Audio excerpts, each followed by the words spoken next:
finishing up the front brake hoses and installing the horns. I had some trouble attaching the front brake line to the hose that comes in from the brake disc or the calipers into the chassis. There is a zip tie that ties the brake line inside the chassis to one of the chassis bars. If you undo that zip tie, you'll have a little bit more flex in the brake line to be able to screw it to the brake hose, and then you just zip tie it back after when you're done.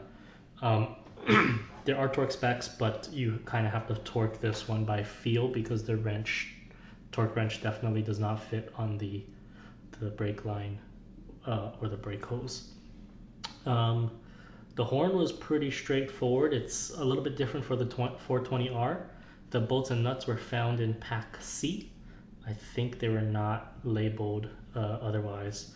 And then there's also a spacer in the parts pack for rubber bushings.